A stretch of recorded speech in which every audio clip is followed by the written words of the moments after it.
Credit card का प्रचलन भारत में तेजी से बढ़ रहा है। अगर आप समझदारी से इसका इस्तेमाल करें तो ये आपके लिए लाभदायक साबित हो सकता है, लेकिन अक्सर ऐसा होता नहीं है। अक्सर हम इसे इजी मनी का इस्तेमाल बहुत ही लापरवाही से करने लग जाते हैं और आखिर में कर्ज के जाल में फंस जाते हैं। कई बार लोग मिनिमम पेमेंट ड्यू जैसे खतरनाक जंजाल में फंस जाते हैं, तो कुछ महंगे ब्याज पर किश्तें बंधवा लेते हैं। दोनों ही सिचुएशन में बुरा असर आपकी आर्थिक सेहत पर पड़ता है। हालांकि इसका एक बेहतर ऑप्शन भी है, यह है बैलेंस ट्रांसफर। दरअसल क्रेडिट कार्ड का इस्तेमाल करने वालों के बीच बैलेंस ट्रांसफर का चलन तेजी से बढ़ रहा है।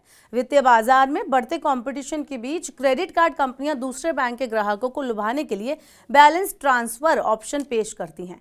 आइए समझते हैं कि ये सुविधा है क्या, इसमें कितना चार्ज देना होता है और आखिर में ये भी मैं आपको बताऊंगी कि कब आपको इस सुविधा का फायदा उठाना चाहिए। तो सबसे पहले बैलेंस ट्रांसफर की बात कर लेते हैं। अगर आप भी क्रेडिट कार्ड पर लगने वाली ज़्यादा ब्याज दरों से परेशान हैं, तो क्रेडिट कार्ड बैलेंस ट्रांसफर आपके लिए एक अच्छा ऑप्शन है।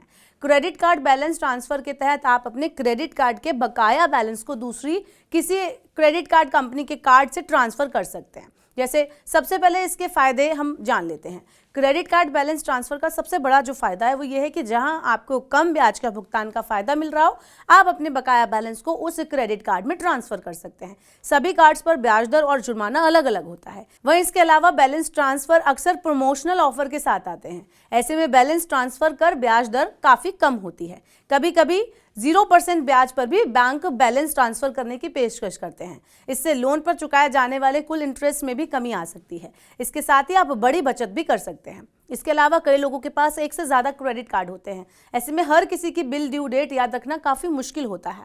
ऐसे में बैलेंस ट्रांसफर के जरिए अपने एक कार्ड पर सभी बिलों को आप जोड़ सकते हैं। इससे आपको कर्ज को मैनेज करने में काफ़ी फायदा होगा। कोई भी पेमेंट ना छूटने के कारण आपका क्रेडिट स्कोर भी अच्छा बना रहेगा। वहीं एक और फायदा है कि आप इसके जरिए आसानी से ब्याज का कम भुगतान करके पैसे भी बचा सकते हैं। लेकिन यहाँ सब कुछ हरा हरा नहीं है। क्रेडिट कार्ड बैलेंस ट्रांसफर के कुछ नुकसान भी होते हैं। क्रेडिट कार्ड बैलेंस ट्रांसफर का एक सबसे बड़ा नुकसान ये है कि आपको ट्रांसफर फीस का भुगतान करना होता है। ऐसे में जब क्रेडिट कार्ड का बैलेंस ट्रांसफर कर रहे हैं तो सबसे पहले चार्ज के बारे में आप पड़ताल जरूर कर लें। इसके अलावा दूसरा है कि क्रेडिट कार्ड बैलेंस ट्रांसफर पर आपके क्रेडिट कार्ड का यूटिलाइजेशन बढ़ जाता है। इससे आप क्रेडिट स्कोर जो है उसको सीधे तौर पर प्रभावित करते हैं। तो अगर आपके पास एक ही क्रेडिट कार्ड है और नया क्रेडिट कार्ड लेकर आप बैलेंस ट्रांसफर करते हैं तो भी इसका आपके क्रेडिट स्कोर पर नकारात्मक यानी कि नेगेटिव असर पड़ता है। और चलते चलते चलिए मैं आपको कुछ ज़रूरी बातें भी बता देती हूँ। सबसे पहले आप बैलेंस ट्रांसफर के चार्ज को ज़रूर पता कर लें।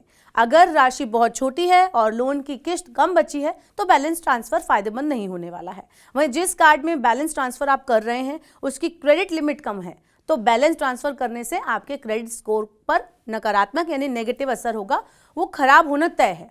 ऐसे में सिर्फ ब्याज दर ही नहीं बल्कि बैलेंस ट्रांसफर में कई दूसरी चीज़ों का भी ख्याल रखना ज़रूरी होता है।